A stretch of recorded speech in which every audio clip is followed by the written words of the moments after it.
আসসালামু আলাইকুম দর্শক, স্বাগত জানাচ্ছি আরটিভির মধ্যাহ্নের সংবাদে। আপনাদের সঙ্গে রয়েছি আমি আফসানা সুরাইয়া।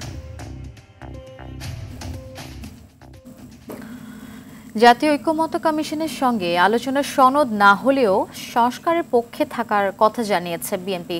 সকালে সংস্কার নিয়ে কমিশনের প্রধান ডক্টর আলী রিয়াজের সঙ্গে বৈঠকে একথা জানান দলটির স্থায়ী কমিটির সদস্য নজরুল ইসলাম খান। বৈঠকে ডক্টর আলী রিয়াজ জানান, বাংলাদেশকে সাংবিধানিক ও গণতান্ত্রিকভাবে শক্তিশালী করতে আলোচনার মাধ্যমে একটি ঐক্যমত্য সনদ তৈরি করাই সরকারের লক্ষ্য। বৈঠকে বিএনপির প্রতিনিধিদের মধ্যে রয়েছেন সালাউদ্দিন আহমেদ, চেয়ারপারসনের উপদেষ্টা ইসমাইল জবিউল্লাহ ও সুপ্রিম কোর্ট আইনজীবী সমিতির সাবেক সাধারণ সম্পাদক ব্যারিস্টার রুহুল কুদ্দুস কাজল। আমাদের লক্ষ্য হচ্ছে একটি জাতীয় সনদ তৈরি করা, যাতে করে আমরা বাংলাদেশে একটি স্থায়ী গণতান্ত্রিক ব্যবস্থা প্রতিষ্ঠা করতে পারি। বারবার আমরা দেখেছি যে গণতন্ত্র কেবল হোঁচট খেয়েছে তা নয়, একটি ব্যক্তিতান্ত্রিক স্বৈরতন্ত্র প্রতিষ্ঠিত হয়েছিল এই দেশে। সেগুলো যাতে ভবিষ্যতে না ঘটে, আমরা আশা করছি আমরা আলাপ আলোচনার মধ্য দিয়ে প্রাতিষ্ঠানিকভাবে সাংবিধানিকভাবে আমরা এমন ব্যবস্থা তৈরি করতে পারবো যা বাংলাদেশের ভবিষ্যৎ পথরেখা নির্দেশ করবে। সব রাজনৈতিক দলের সঙ্গে আলোচনা করে 31 দফা রাষ্ট্র সংস্কার কর্মসূচি দিয়েছি এবং আমরা এটা বলেছি যে এর চেয়ে ভালো প্রস্তাব কারো থাকলে আমরা সেটা সাদরে গ্রহণ করব।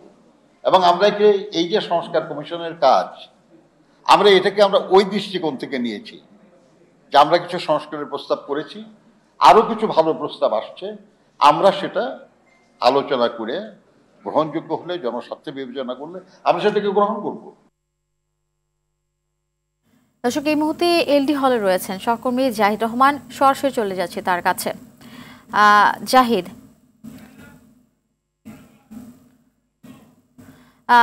বৈঠকের আর কি তথ্য রয়েছে আপনার কাছে আমাদের জানাবেন বিস্তারিত। হচ্ছে ইতিমধ্যেই যে বৈঠকটি, সেই বৈঠকটি অনেক দীর্ঘ হওয়ার কথা আমরা আভাস পেয়েছি। আমাদেরকে যেটি জানিয়েছে এটি দুপুর গড়িয়ে বিকাল নাগাদ হতে পারে বৈঠকটি নিয়ে আলোচনা যেটি চলছে।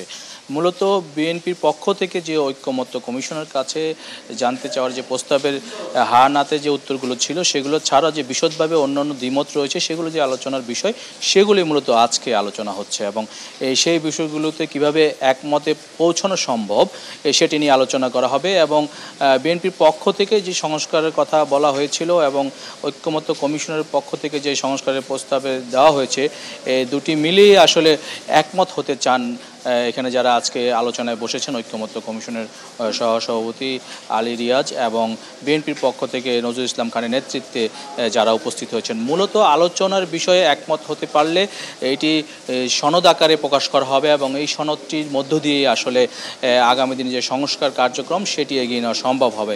এছাড়া বিএনপির পক্ষ থেকেও বলা হচ্ছে যে সংস্কারগুলোর বিষয়ে আগে ইতিমধ্যে তারা জানিয়েছেন যে যেগুলো সাংবিধানিকভাবে সংসদের এখতিয়ারভুক্ত, সেগুলো আসলে নির্বাচিত সংসদ সদস্যরা এসে সেগুলো কাজ করবেন এবং সেই বিষয়ে আগেও ঐক্যমত্য পৌঁছানো সম্ভব এবং সেই বিষয়গুলো নিয়ে আসলে আলোচনা হচ্ছে। আমরা আসলে দেখতে চাই যে আসলে আজকে আলোচনার ফলে কি বিষয়ে তারা একমত হতে পারছেন, যেগুলোতে তারা দ্বিমত রয়েছিলেন।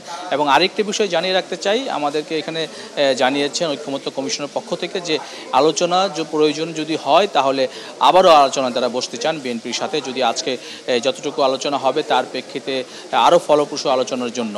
তবে ঐক্যমত্য যে আলোচনা হচ্ছে আসলে আগামী দিনের একটি ভালো সুন্দর ভবিষ্যৎ বাংলাদেশ গড়ে তোলার জন্য যে রাষ্ট্রীয় কাঠামো রয়েছে, সাংবিধানিক কাঠামো রয়েছে, এছাড়া যেসব ইতিমধ্যেই বিগত স্বৈরাচার সরকারের আমলে যেগুলো ধ্বংস হয়ে গেছে, সেই কাঠামোগুলোকে আবার পুনরায় সংশোধন করে একটি শক্তিশালী কাঠামো গঠন করে বাংলাদেশ গড়ার জন্য আসলে সবাই একমতে পৌঁছবেন, এমনটাই প্রত্যাশা করছেন এখানে যারা রয়েছেন।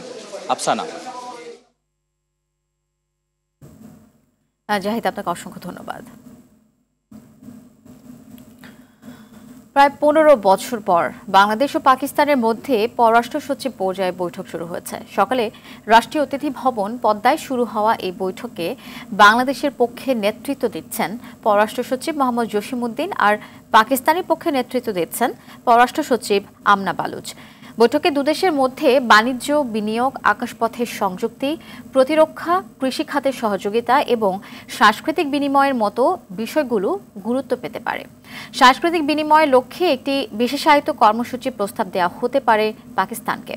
পাকিস্তানের একটি কম খরচের বিমান সংস্থা ফ্লাই জিন্নাহ বাংলাদেশের যাত্রী পরিবহন শুরুর অনুমতির অপেক্ষায় রয়েছে। এর আগে দুই দেশের মধ্যে সর্বশেষ সচিব পর্যায়ের বৈঠকটি 2010 সালের নভেম্বরে ইসলামাবাদে হয়েছিল।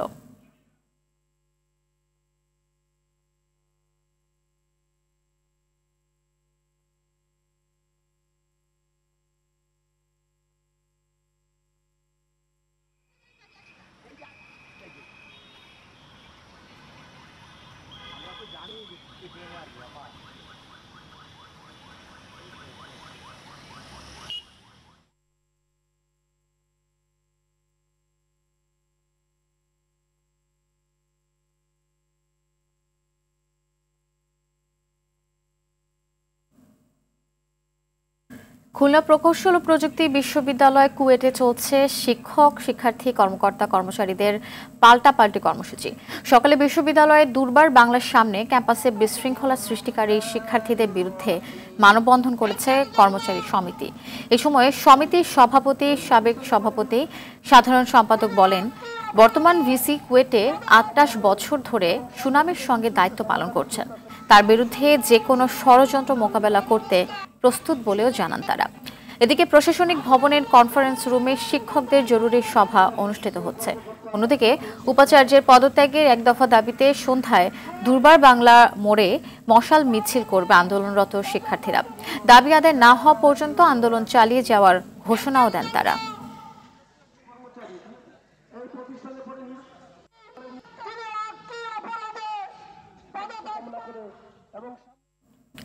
দর্শক, এই বিষয়ে আরো জানাতে খুলনা থেকে সরাসরি যোগ দিচ্ছেন সহকর্মী SM মনিরুজ্জামান। মনির, ক্যাম্পাসের কি পরিস্থিতি দেখছেন বর্তমানে, আমাদের বিস্তারিত জানাবেন সেই সম্পর্কে।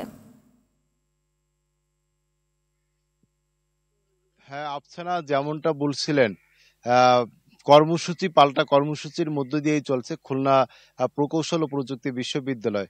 এই বিশ্ববিদ্যালয়ে শিক্ষার্থী এবং শিক্ষকদের মাঝে যে দ্বন্দ্ব তৈরি হয়েছে, সেই দ্বন্দ্বের ফলে কিন্তু সকাল বিকাল একটি পক্ষ কর্মসূচি দিলে আরেকটি পক্ষ কর্মসূচি দিচ্ছে।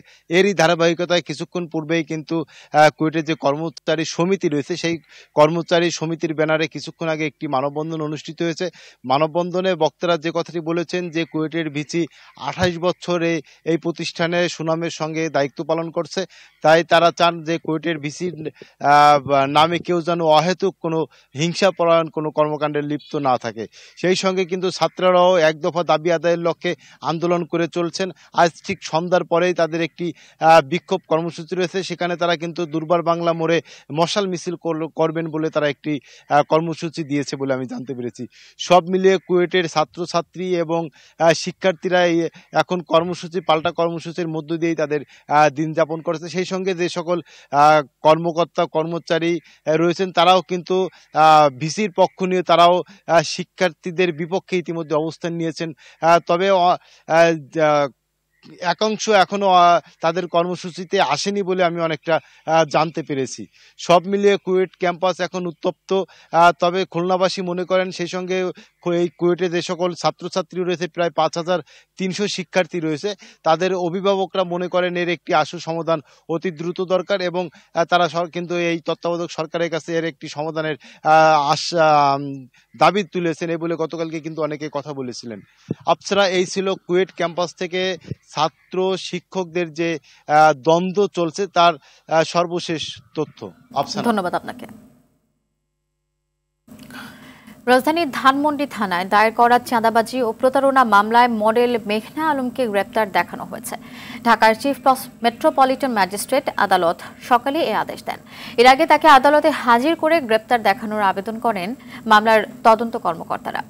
রাষ্ট্রপক্ষে শুনানি করেন পাবলিক প্রসিকিউটর। গত 9 এপ্রিল রাতে মডেল মেঘনা আলমকে রাজধানীর বসুন্ধরার বাসা থেকে আটক করে হেফাজতে নেয় ডিএমপির গোয়েন্দা পুলিশ। স্বরাষ্ট্র মন্ত্রণালয় আদেশ অনুযায়ী পরদিন 10 এপ্রিল রাতে আদালত তাকে বিশেষ ক্ষমতা আইনে 30 দিন আটক রাখার আদেশ দেওয়া হয়।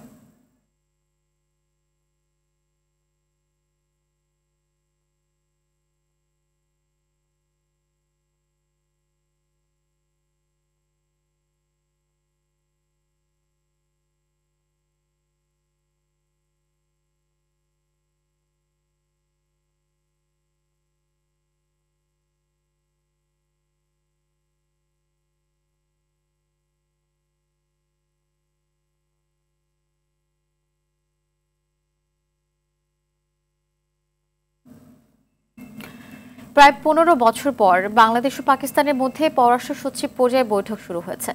দর্শক, পদ্মা থেকে সরাসরি যুক্ত হচ্ছেন সহকর্মী শাকিলা করিম। শাকিলা, পররাষ্ট্র সচিব পর্যায়ে বৈঠকের সর্বশেষ আপডেট আমাদের জানাবেন। ধন্যবাদ আফসানা। আপনি যেমনটি বলছিলেন, বাংলাদেশের রাজনৈতিক পট পরিবর্তনের পর কিন্তু আসলে নানা ধরনের পরিবর্তন হয়েছে এবং সেই পরিবর্তনের ছোঁয়া কিন্তু একদম তৃণমূল থেকে শুরু করে একদম ক্ষুদ্র পর্যায়ে সব জায়গায় কিন্তু সে পরিবর্তনের ছোঁয়া লেগেছে। এবং আপনাকে যদি একটু বলি যে মুক্তিযুদ্ধ পরবর্তী এবং তারপরে বেশ লম্বা সময় ধরে কিন্তু পাকিস্তানের সাথে বাংলাদেশের সম্পর্ক নিয়ে বেশ একটা শীতল একটা সম্পর্ক ছিল। তবে গত 15 বছর পর ঠিক গতকাল ঢাকায় এসেছেন পাকিস্তানের পররাষ্ট্র সচিব আমনা বালুচ, আপনি যেমনটি বলছিলেন।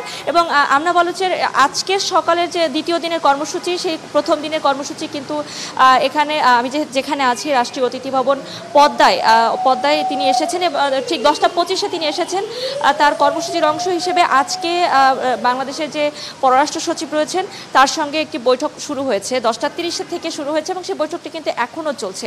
এবং আপনাকে একটু জানিয়ে রাখি যে বাংলাদেশের সঙ্গে পাকিস্তানের কিন্তু বহুমুখী ব্যবসায়িক সম্পর্কের কিন্তু একটি জায়গা রয়েছে এবং সেই বিষয়টির উপরে কিন্তু মূলত জোরদার করার জন্য এবারে তার সফর এবং বৈঠকগুলোতে কিন্তু মূলত সেই সব বিষয়ে আলোচনা হবে। এবং আপনাকে একটু জানিয়ে রাখি যে তিনি কিন্তু এরপর পররাষ্ট্র মন্ত্রণালয়ে যাবেন এবং পররাষ্ট্র উপদেষ্টা তৌহিদ হাসানের সঙ্গে তার একটি সৌজন্য সাক্ষাতের কথা রয়েছে। এবং সবকিছু মিলিয়ে যদি বলতে চাই তাহলে বাংলাদেশ পাকিস্তান যে সম্পর্কটি এখন উন্নয়নের দিকে যাচ্ছে এটা কিন্তু আসলে বলাই যায় একদম মোটা দাগে। কেননা বাংলাদেশ ভারত সম্পর্কে এখন বেশ একটি শীতল বা টানাপোড়েন চলছে, আপনারা সবাই জানেন। এবং ঠিক এই মুহূর্তে পাকিস্তানের পররাষ্ট্র সচিবের বাংলাদেশে আসার বিষয়টি কিন্তু আসলে সর্বমহলে একটি বেশ আলোচনার বিষয়। এবং সবকিছু মিলিয়ে হয়তো আমনা বালুচের এবারের যে সফর, এই সফরে কিন্তু বাংলাদেশ পাকিস্তানের মধ্যকার যে বাণিজ্যিক সম্পর্কটা উন্নয়ন হতে পারে এটি কিন্তু আমরা আসলে এক বাক্যে বলতেই পারি। আফসানা।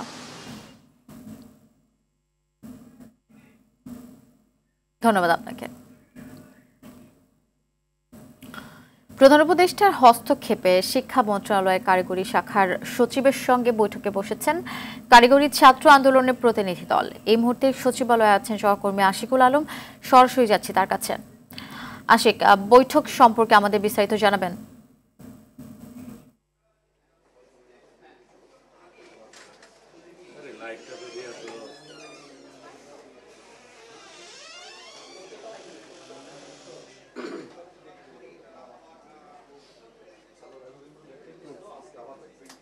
জি, যুক্ত হয়েছি সচিবালয় থেকে মাদ্রাসা ও কারিগরি শিক্ষা বিভাগে।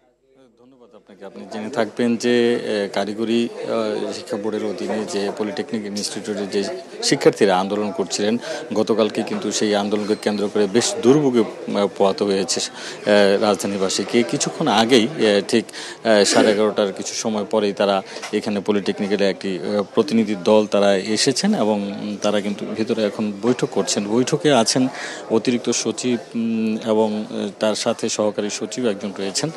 তারা কিন্তু ভিতরে প্রতিনিধি দলের সাথে বৈঠক করছেন। তারা 6টি দাবি নিয়ে তারা আজকে এখানে এসেছেন এবং এই 6টি দাবির বিষয়ে তারা যেটা বলছেন যে তাদের মূল দাবিগুলো হচ্ছে যে আন্তর্জাতিক মানের যে শিক্ষা ব্যবস্থা, সেই শিক্ষা ব্যবস্থার মধ্যে কারিগরি শিক্ষা একটি বড় ধরনের বৈষম্য রয়েছে, সেই বৈষম্যটি তাদের দূর করতে হবে এবং পাশাপাশি যে ডিপ্লোমা ইঞ্জিনিয়ারিং কোর্সের যে কোনো বয়সে ভর্তির যে সুযোগ, সেই সুযোগটি বাতিল সহ উন্নত বিশ্বের আদলে 4 বছর মেয়াদী মানসম্পন্ন কারিকুলাম নিশ্চিত করা তারা কথা বলছেন। এবং পাশাপাশি উপসহকারী প্রকৌশলী ও সমমান 10ম গ্রেডের যে পদ 4 বছর মেয়াদী ডিপ্লোমা ইন ইঞ্জিনিয়ারিং যে কোর্স রয়েছে সেটি হতে পাশকৃত শিক্ষার্থীদের জন্য সংরক্ষিত থাকা সত্ত্বেও যেসব সরকারি রাষ্ট্রায়ত্ত স্বায়ত্তশাসিত বা স্বশাসিত প্রতিষ্ঠানে ডিপ্লোমা প্রকৌশলীদের নিম্নস্থ পদে নিয়োগ দেওয়া হচ্ছে, সেই বিষয়গুলোর উপর তাদের বিরুদ্ধে আইনি ব্যবস্থা গ্রহণ করতে হবে।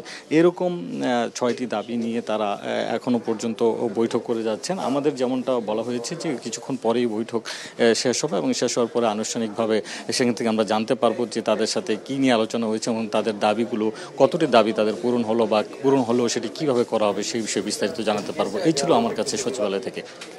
ধন্যবাদ আপনাকে। ঢাকা সহ দেশের 12টি অঞ্চলের উপর দিয়ে দুপুরের মধ্যে ঝড় বয়ে যেতে পারে। দেশের অভ্যন্তরীণ নদী বন্দরগুলোর জন্য আবহাওয়ার পূর্বাভাসে এ তথ্য জানা যায়। সেখানে বলা হয়েছে, রাজশাহী, রংপুর, দিনাজপুর, ঢাকা, সিলেট সহ 12টি অঞ্চলের উপর দিয়ে পশ্চিম উত্তর পশ্চিম দিক থেকে ঘন্টায় 45 থেকে 60 কিলোমিটার বেগে অস্থায়ীভাবে দমকা ঝড়ো হাওয়া সহ বৃষ্টি বা বজ্রসহ বৃষ্টি হতে পারে। এ সময় এলাকার নদী বন্দরকে 1 নম্বর সতর্ক সংকেত দেখাতে বলা হয়েছে। এদিকে বুধবার আবহাওয়া অধিদপ্তরের সর্বশেষ বিজ্ঞপ্তিতে বলা হয়েছে, 7 বিভাগের কিছু কিছু জায়গায় এবং চট্টগ্রাম ও সিলেট বিভাগে 2-1 জায়গায় অস্থায়ীভাবে দমকা হাওয়া সহ বৃষ্টি ও বজ্রসহ বৃষ্টির সম্ভাবনা রয়েছে। বৈরী আবহাওয়ায় রাজবাড়ীর দৌলদিয়া, পাটুরিয়া নৌপথে ফেরি ও লঞ্চ চলাচল বন্ধ। দর্শক, মধ্যাহ্নের সংবাদ এ পর্যন্তই। দুপুরের সংবাদ 2:45 দেখার আমন্ত্রণ রইল। ধন্যবাদ সবাইকে।